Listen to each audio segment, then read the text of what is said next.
Toute cette semaine, nous sommes à Metz avec Johan au restaurant Nouvelle Ère. On va réaliser la première recette de cette semaine, l'amuse-bouche, avec apparemment des escargots. On va faire quoi avec ça? Alors, on va préparer une petite bouchée aux escargots avec un petit espuma persillade.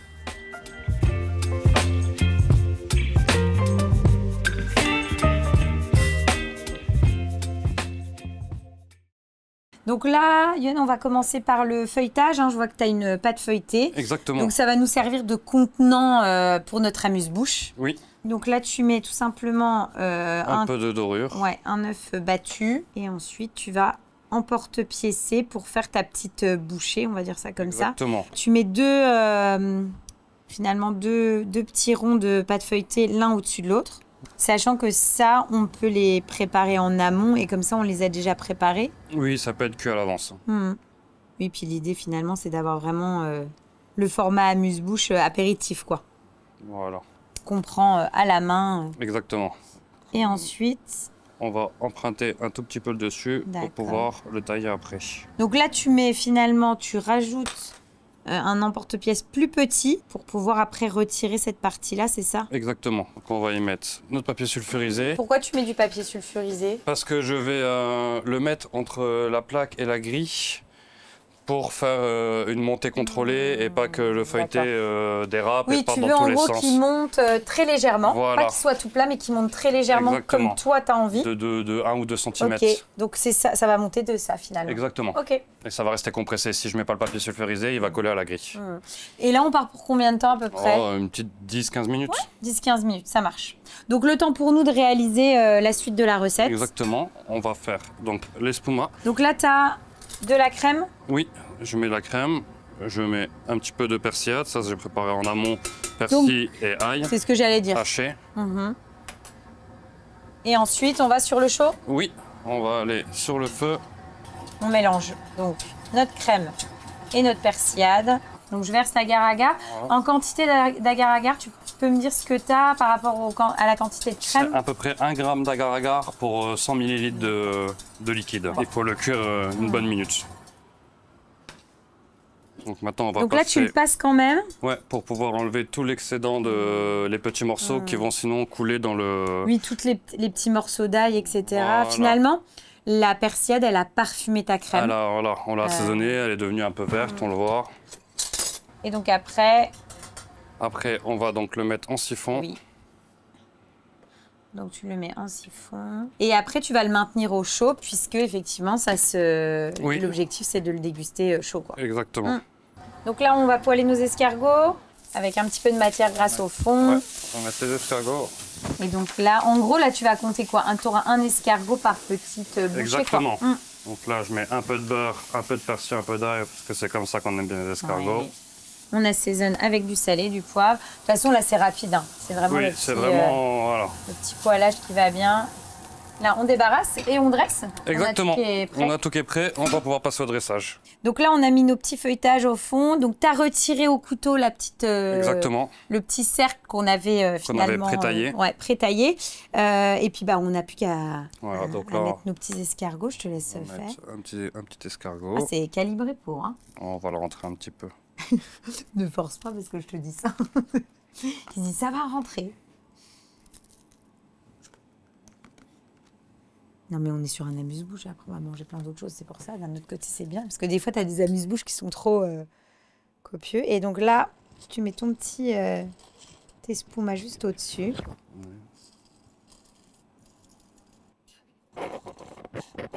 Super. Voilà. Et une petite poudre de persil déshydraté. Top. Pour la petite touche de déco. Et voilà. Et on va goûter ça. Bon alors le principe c'est de prendre une bouchée. En une bouchée et de manger une bouchée. En fait c'est top parce qu'effectivement on retrouve ce que j'aime bien dans cette recette là et cette amuse-bouche, c'est qu'on retrouve l'intégralité du produit, donc l'escargot. Tu vois, il n'est pas dénaturé, il est en entier, donc on l'a vraiment... Et le goût de la persillade. Exactement. Avec l'escargot. Avec ce petit goût de persillade qui, pour le coup, est finalement tout en légèreté. Tu vois, c'est pas la crème. Exactement, etc. Le beurre. Voilà. Et puis la petite base de pâte feuilletée qui apporte toute la gourmandise. Donc, le beurre vient dans la pâte feuilletée plutôt. C'est vraiment super bon. Et c'est vrai que c'est sympa d'avoir ces petites choses. Et puis, Souvent, on imagine que des petites bouchées comme ça, c'est compliqué à faire. Bah, pas du tout. Je veux dire, c'était hyper rapide. Là, en moins de 10 minutes, on les a faites. Donc, top. On fait quoi ensuite? Alors ensuite, on va préparer un tataki d'onglet de bœuf Angus, wasabi, soja, voilà, un petit peu à la japonaise, on va dire. Donc, on commence tout de suite par marquer notre Exactement, on va marquer un petit peu la pièce de bœuf pour provoquer la réaction de Maya et la laisser mariner toi, après. Effectivement, tu le fais dans un appareil professionnel. Mais si l'idée, sinon, c'est à la maison, une poêle bien chaude, un peu de matière grasse, ou alors à la plancha si on a une plancha. Exactement. Et là, on est sur quelle pièce de bœuf? Alors là, on est sur de l'onglet de bœuf Angus origine Irlande. D'accord. Pour faire un tataki, tu me conseilles quelle pièce de bœuf? Bah, moi, j'ai choisi l'onglet, surtout l'Angus Irlande, parce que c'est un qui est vachement fibreux. Et donc, coupé finement, étalé en tataki, c'est très bon. Les fibres tombent bien en bouche et tout, mais ça peut marcher avec d'autres pièces. Hein. Ça marche avec de la bavette, ça peut marcher avec du filet, ça marche avec beaucoup de pièces. On rappelle que le principe d'un tataki, c'est une cuisson très rapide recto verso et c'est très rosé à cœur. On va le repasser un coup encore après. Donc là, dès que tu l'as sorti, tu le plonges directement dans de la sauce soja. Je suppose que c'est ça. Alors il y a de la sauce soja, il y a de l'ail, il y a de la citronnelle, il y a de la sauce huître, un peu d'huile de sésame, du saké. C'est une marinade maison. Ah oui, c'est ça, c'est ta marinade à toi. Là, on peut laisser ça un bon 10 minutes à mariner. Ça marche. Donc là, c'est bon, les 10 minutes sont passées, donc on va pouvoir repasser en cuisson. Voilà, on va revenir colorer un peu pour concentrer un peu le goût de la marinade aussi. D'accord. Oui, en fait, le principe de le repasser effectivement sur le chaud, c'est quoi? Quand tu me dis c'est concentrer la marinade, c'est... On va repoêler un peu la marinade. Leur donner un petit coup de température pour qu'il soit tiède à la dégustation aussi. On est sur une cuisson en 2 temps en fait. Oui. Nous, on est vraiment sur un tataki laqué en fait. Ouais. Tu mélanges 2 techniques asiatiques en fait. Tataki et laqué. Et donc là c'est bon. Et là, dans la foulée, en fait, on va le couper, et le dresser. On va le couper dans le sens contraire de la fibre. Oui. Donc on voit bien que la fibre est comme ça. D'accord. Et pourquoi tu le coupes dans le sens inverse? Pour casser la fibre et qu'en bouche, il soit plus fondant. D'accord. Top. Et voilà. Donc ensuite, on va dresser. On va passer sur le dressage. Donc là, tu utilises finalement un cercle pour me guider. Pouvoir dresser et avoir quelque chose de très joli et esthétique dans une assiette ronde.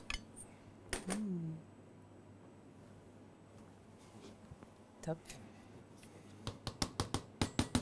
Et alors ensuite, c'est un peu de gel wasabi. D'accord. Donc là, c'est simplement du wasabi. Avec un peu de crème. D'accord, ok. Donc pour rester toujours dans les marqueurs asiatiques. Poivre, exactement. On va venir avec un peu de mélange de sésame noir et de sésame doré. Donc ça, c'est pareil. Hein. Marqueurs asiatiques qui permettent en plus d'apporter un petit peu de croquant. On va mettre une petite salade de wakame avec et une salade d'algues au sésame. Ensuite, on a quelques oignons pickles rouges. Ouais, ce que j'ai dit, on a des petits pickles. J'ai quelques pois au sésame. Non, wasabi. Wasabi, excusez-moi. Qui va rajouter un peu de croquant. D'accord. Avec tout de suite cette note de wasabi donc qui est... Là, pour la touche un peu umami, je rajoute un petit peu de kawutsushi, qui est de la bonite séchée. De toute façon, tout ce que là tu utilises, on le trouve maintenant très facilement dans les épiceries asiatiques. Oui, exactement. Et on finit le tout avec...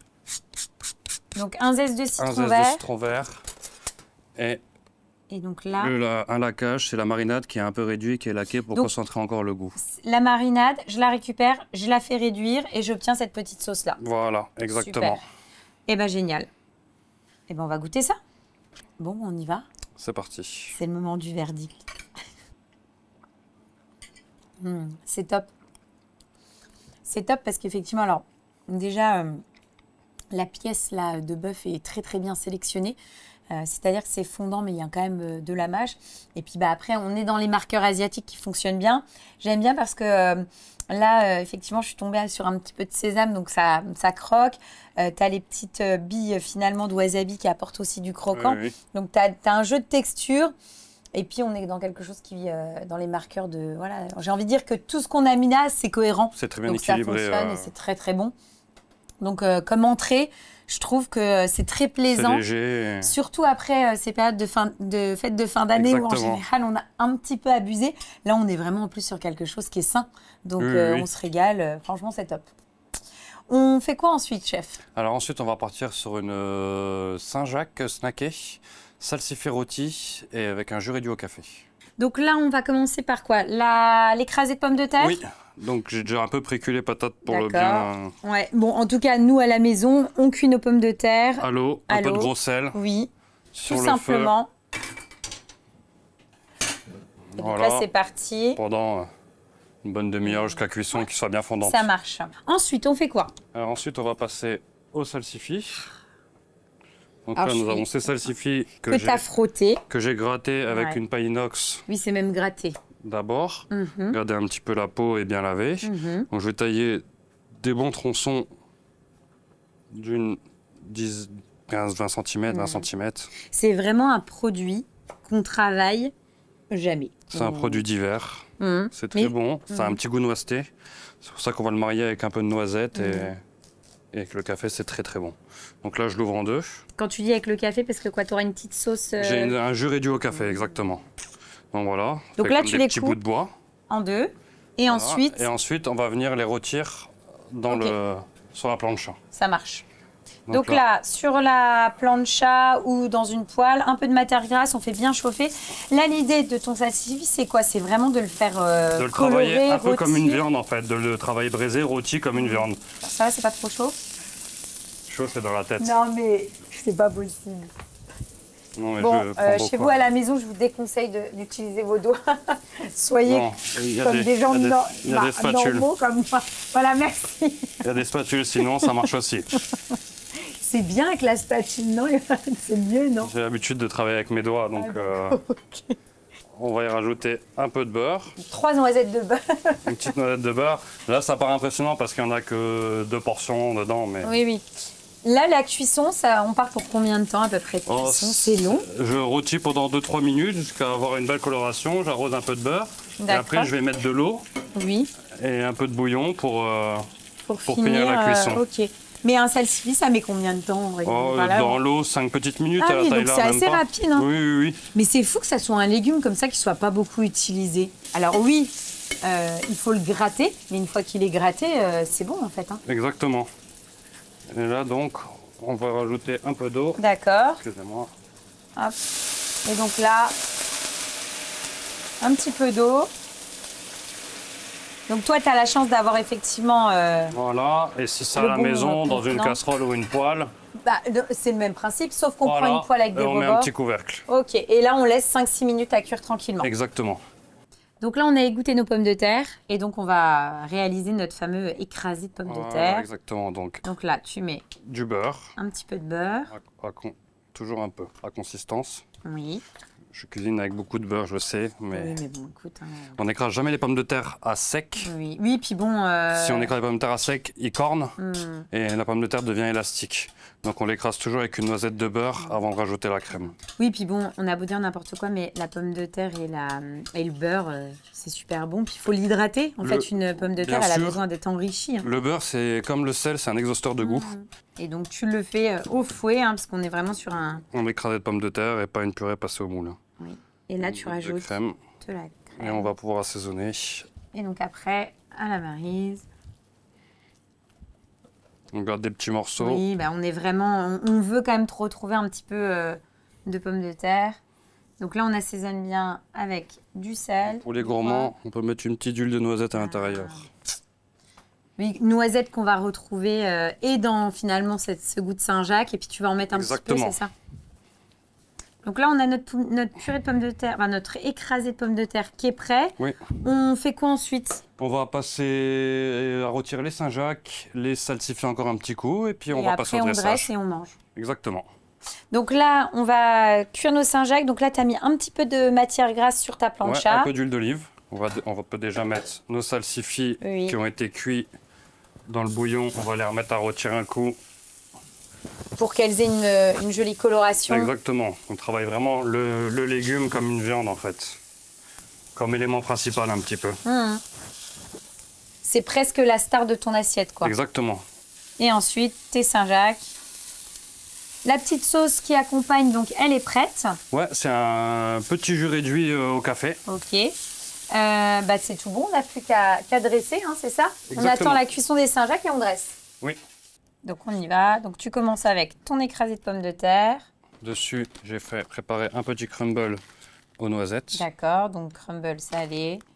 On reste vraiment dans la... Alors, sucré et salé. Ah d'accord, ok. Donc je mets de la fleur de sel, mais il y a quand même le sel, le sucre dedans. D'accord, ok. Et les noisettes. Nos deux salsifis de part et d'autre. D'accord. On va venir mettre... Nous, Saint-Jacques. On a mis 4 Saint-Jacques par assiette. Petite Saint-Jacques. Dessus, quelques salsifis frits. Rapporter un peu de croustillant. Puis tu retrouves le produit en deux façons. En deux versions. Quelques petites noisettes... torréfiées. Une petite huile de noisette Oui. sur le dessus. Et là, donc, on termine avec le petit jus au café qui a réduit. Allez, on déguste. Et voilà. On y va, on goûte. Allez, c'est parti. C'est très beau. Merci beaucoup. Un peu de Saint-Jacques, un peu de noisette, Ouais, un peu de salsifis de et un peu de sauce. Surtout un peu de sauce. Ok. C'est super bon. En fait, c'est assez original. Parce qu'en fait, tu reconnais ce goût de corset. Tu sais, le côté corset du café. Et ça se marie super bien avec la Saint-Jacques. Pourtant, la Saint-Jacques, ça reste quelque chose d'assez neutre. Tu vois ce que je veux dire? Bien sûr. Et, mais tu as quand même ce goût iodé, etc. qui fonctionne super bien. On est vraiment sur, je trouve, une recette réconfortante, gourmande. Mais une recette de saison. Oui, mais tu vois, en termes de... Voilà, enfin, je veux dire, on est sur une belle recette, quoi. Oui. Il y a quand même un peu de boulot. Ouais, c'est au niveau des marqueurs. Recherchés, voilà. Ouais, c'est vraiment très, très sympa. C'est la noisette aussi qui fait le lien entre le café, le salsifis et la Saint-Jacques. Je suis vraiment bluffée. C'est top. Bon, bah, parfait. On fait quoi ensuite? Alors ensuite, on va passer sur un dos de marcassin, petite compotée d'érelles, purée de céleri et quelques pleurotes. Donc là, on va mettre notre céleri. Tu avais déjà fait une première cuisson. Vous, à la maison, vous prenez du céleri, vous le coupez et vous le cuisez simplement dans un bouillon avec un peu de lait. Un peu de lait, un peu de bouillon. Toi, finalement, tu as fait déjà une première cuisson. Là, on le remet en chauffe pour après pouvoir le travailler à chaud. Exactement. Alors, c'est parti. Tac. Ça part. Et ça, c'est parti en cuisson pendant une bonne 10-15 minutes. Ouais. Ensuite, qu'est-ce qu'on fait, Johan? Alors ensuite, on va s'attaquer à notre fameux dos de marcassin, c'est ça? Donc là, on a notre dos qui est entier. D'accord. On appelle ça une selle, avec les filets mignons à l'intérieur. Oui. Et toi, tu vas utiliser le dos. J'utilise le tout. Oui, mais là, pour la recette, là... Pour la recette, on va utiliser la partie du dos. On vient délicatement. Le gibier, c'est quelque chose que tu aimes bien? Oui, c'est quelque chose qu'on trouve aussi, je trouve un peu rarement au restaurant de nos jours. C'est vrai qu'on a des beaux produits en France, et ça c'est du gibier français. Donc on a une très belle fraîcheur et voilà, travailler un peu notre terroir. Les produits qu'on a. Puis surtout que là, on est en période de chasse, donc effectivement, autant utiliser... C'est la période où on travaille un petit peu ces viandes. Oui, puis chaque saison a ses plaisirs et l'automne-hiver, avec la chasse, forcément, on peut avoir de belles on a les pièces légumes comme ça. d'hiver, on a les chasses, on a oui, ça se marie très secs, bien en plus ensemble, quoi. Il n'y a pas de secret, la saison nous dit quoi travailler de toute façon et qu'est-ce qui marche ensemble. Et toi, j'imagine que tu utilises après finalement la carcasse pour faire tes faire la sauce, exactement. Ton jus. Jus que tu as déjà réalisé en amont. Oui, c'est une sauce grand veneur. D'accord. Grand veneur Escoffier, donc c'est mon jus de gibier fini à la gelée de groseille. Les gens sont surpris de voir à la carte du marcassin? Alors ça marche plutôt bien, ouais. C'est vrai que c'est pas un produit qu'on a l'habitude de retrouver habituellement partout dans tous les restaurants. Donc c'est vrai que les gens se laissent plutôt bien tenter et c'est un produit qu'on vend plutôt bien, ouais. C'est un beau produit en plus, donc c'est vrai que ça marche vraiment bien. C'est un produit que tu aimes travailler et en plus il a du succès, quoi. Ouais, et voilà. Donc super. Là, nous avons notre filet que je vais cuire après sous vide, basse température. D'accord. Donc on cuit ça à peu près pendant une bonne heure à 57 degrés. Moi, tu t'imagines que je n'ai pas de machine pour cuire basse température. Ouais. Je fais comment à la maison? Alors à la maison, on va tailler des beaux tronçons comme ça. D'accord. On va retirer ça et puis on va passer ça une petite dizaine de minutes au Donc, four. retire, on marque bien et après au four à combien? 180 degrés, une bonne dizaine de minutes. Et je mets, parce que je vois, je mets une petite branche. On va mettre un peu de thym, un un peu de petit romarin, un peu d'ail, voilà, dans la poêle. Ça nourrit toujours. Exactement, ça nourrit toujours un petit peu le marcassin. Ça marche. Donc ça, tu vas réserver et débarrasser et nous, on va récupérer et utiliser celle que tu as déjà cuit basse température, c'est ça? Tout à fait. Donc là, on a réservé la viande, on va s'occuper des pleurotes. Voilà, on va donc récupérer les pleurotes et on va juste les effeuiller. Oui. Donc on les effeuille voilà, grossièrement à la main, tout simplement. Voilà, c'est bon. Donc on passe sur le chaud. Ouais. Donc tu prends une poêle, tu mets un petit peu de matière grasse. Un peu d'huile d'olive. Ok. Bon là, elle fait bien chauffer. On la fait bien chauffer jusqu'au point de fumée. Et donc là, c'est parti, on met nos champignons. J'assaisonne direct sel et poivre pour faire dégorger et cracher un peu l'eau de mes champignons en même temps. Tout à fait. Et là, on y va. Et donc ensuite, tu rajoutes un peu de beurre. Oui. Et puis... et un peu de persillade. Oui, qu'on avait utilisé pour les escargots. Donc, exactement. Du persil haché et de l'ail. Et là, on poêle. C'est régressif, cette odeur de la persillade. Un classique français, on aime bien. Et voilà, on va pouvoir débarrasser nos pleurotes qui sont juste cuites. Donc là, c'est bon, on débarrasse. Parfait. Et après, on s'occupe de notre céleri? Exactement, on va pouvoir passer à mixer le céleri. Donc là, c'est bon. Et donc après, tu le mets tout simplement dans un mixeur. Ouais, dans un mixeur, un blender. Un robocoupe. Une petite noisette de beurre. Toujours un peu de beurre.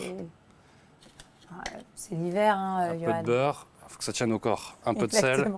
C'est bien parce que par contre, le jour où on vient faire des recettes en été, j'espère que ça sera plus léger en beurre. Hein. Ce sera plus léger en beurre. C'est vrai? Non, tu utilises plus d'huile. Tu fais un peu plus... Ouais, on va dire que les recettes, ça prête pas au même gras. Ouais, ça prête. Après, c'est vrai qu'on a beau dire n'importe quoi, mais je trouve que les légumes comme ça d'hiver, le céleri, la pomme de terre, ça boit beaucoup. Donc tu es obligé de mettre plus de gras en fait. Exactement, on aime bien le beurre. Tu es obligé de les enrichir. Là, tu veux quelque chose de super lisse. Exactement. Quelque chose de bien onctueux, bien crémeux, pas trop liquide. On mixe, on mixe, on mixe. Donc là, tu as mis un petit peu de matière grasse. Hein. On va maintenant qu'il a été cuit, saisir finalement nos marcassins. Tu les as donc cuits basse température. On a repris les pièces basse température. Et je rappelle qu'à la maison, eux, ils passeront justement par l'inverse. Ils trouvent tout de suite cette étape-là et ils terminent au four. Au four, 10-15 minutes. Pour le servir rosé, c'est meilleur. Ouais. Et toi, là, tu vas quoi? Tu vas juste le saisir ou tu vas quand même le passer un petit peu au four? Je vais le passer 2-3 minutes au four pour remonter la température intérieure. Donc, tout est prêt. On va terminer donc de saisir notre marcassin. 2-3 minutes au four et après, on dresse et on joue. On y va, on dresse? C'est parti. Alors, on commence par quoi, dis-moi? On va commencer avec mon coulis. C'est un coulis de vin rouge aux érelles. D'accord. La réduction de ma cuisson des érelles. D'accord, donc tu fais cuire tes érelles. Voilà. Avec dans du vin rouge, du sucre. Ouais. Après, je les récupère, je les fais compoter. Donc, ce qui me donne une petite compotée d'érelles au vin rouge. Ouais, puis ça, en général... Et le jus, je le garde pour faire mon coulis. Nos pleurotes. Ça a l'air trop bon. Voilà. Là, donc, nous avons notre marcassin, une petite fleur de sel. Un petit coup de moulin à poivre. Un petit coup de moulin à poivre. Et ensuite, donc... Et on va venir le déposer joliment. Sur notre lit de pleurotes. Sur le petit lit de pleurotes. Notre purée de céleri. Une petite quenelle. D'accord. On va finir avec la sauce grand veneur. Oui. Donc avec le jus de gibier et finir la gelée de groseille. Et donc là, t'arroses. C'est la petite touche de gourmandise. Et voilà, on est prêt à déguster. Eh ben, on va tester ça. C'est parti. Allez, on goûte ça. La viande a l'air dingue. C'est vraiment délicieux. En plus, c'est vrai que c'est une viande qui est vraiment d'une grande finesse. Oui. Et en plus, tu sais, je suis allée récupérer un peu de sauce, un peu de pleurote et puis... un peu de jus d'érelle. Ouais, un peu de jus d'érelle. Alors, on est presque encore un peu dans les fêtes.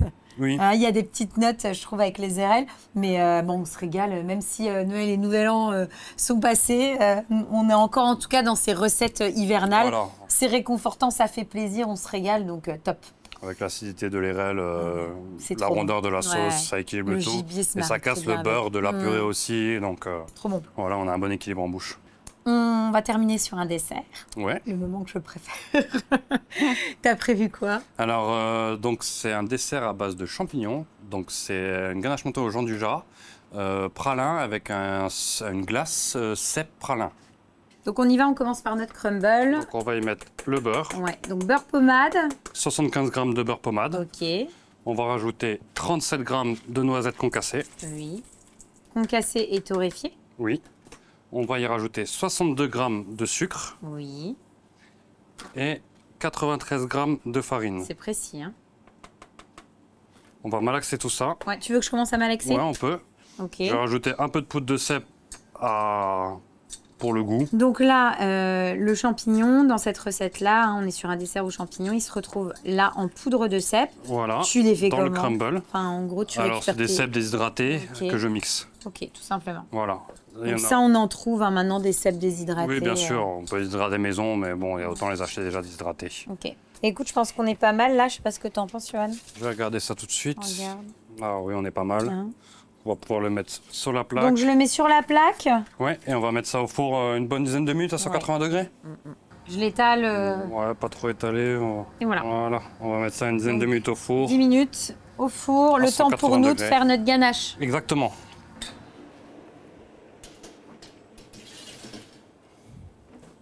Donc là, on a le fameux chocolat Jean du Jard. Ouais. Donc qui a un goût de... C'est un chocolat lait noisette en fait. Voilà, qui est les noisettes. Et donc on verse dessus notre crème chaude pour réaliser notre ganache. Hein. 110 g de crème chaude pour 160 g de chocolat. D'accord. Là, on va mélanger jusqu'à temps que le chocolat soit bien fondu. C'est parti sur un chocolat qui sent la noisette. Hein. Ouais, petit clin d'œil. Chocolat de Chevalrona qui est un chocolat lait noisette qui est très très bon et donc qui se mariera très bien avec la cèpe. Donc là, on mélange jusqu'à temps que ça soit bien lisse, bien fondu. Et on va y ajouter notre crème froide. Attends, je te tiens ça. Et là, la crème, la quantité de mémoire, tu sais? La crème, on a 270 ml de crème froide. Ok. On réserve ça au frigo et une fois que c'est froid, on va pouvoir le monter. Ça marche. Donc ça, tu réserves, tu en avais préparé d'avance. J'en avais préparé une d'avance. Et nous, on va utiliser celle-ci pour la monter. Exactement. Donc après le repos de la ganache, ça donne ça. Voilà. Hein. On va la mettre au batteur. D'accord. Ça a l'air trop bon. Et on va la laisser monter. On va la laisser monter maintenant. C'est parti. Donc là, on a pour 5 bonnes minutes. Oui, bon, on laisse... Ça permet au crumble de terminer tranquillement la cuisson. Voilà. On est pas mal, là. Hein. Là, on est bon. Donc, on va l'arrêter et on va pouvoir remplir notre poche avec une petite douille. Et nous, ce qu'on va faire, c'est que là, il y a quasiment tout qui est fait. On a tout, hein, le crumble. Voilà. On va le sortir du four. La glace aussi, donc cèpe... C'est une glace au cèpe praliné. C'est là où on va retrouver le champignon. Exactement. Comme ça, on aura tous les éléments, on dresse et on mange ce dessert. Donc c'est parti, on y va pour le dressage. Donc là, tu commences avec tout simplement... C'est mon repère pour ma boule de glace, on va dire, qui sera au centre de mon assiette. Et après, je vais jouer autour. Donc, on a la ganache. Tu mets des petits points ici et là. Ensuite, donc ça, c'est une crème chantilly vanillée avec un tout petit peu de mascarpone dedans pour la serrer. Mais voilà, on est dans l'esprit d'une chantilly. Vanille. Oui. Là, on va venir avec notre praliné maison. Donc là, c'est du pralin maison. Voilà, donc noisettes torréfiées, caramel et à la fin mixé. Ouais, c'est vraiment un dessert qui appelle la gourmandise. Hein. On va venir donc avec notre crumble, noisettes et cèpe. On aurait pu imaginer d'avoir, genre, tu sais, un morceau de cèpe rôti qu'on rajoute comme ça. Ah oui, mais j'ai peur que ça soit un peu trop... Ah ouais, c'est vrai. Mais tu y avais pensé? Ouais. Des tuiles de champignons de Paris, ça va très bien aussi avec. Notre fameuse poudre, là. Sur des desserts comme ça, c'est vrai qu'il faut rester subtil parce que sinon, on traverse vite de l'autre côté et c'est ça qui est difficile dans le dessert. Quand tu te mets à faire des desserts avec des produits qui sont plus destinés à des préparations salées. C'est l'équilibre qui fait tout. Là, on a une petite tuile, donc pareil, avec de la poudre de cèpe dedans.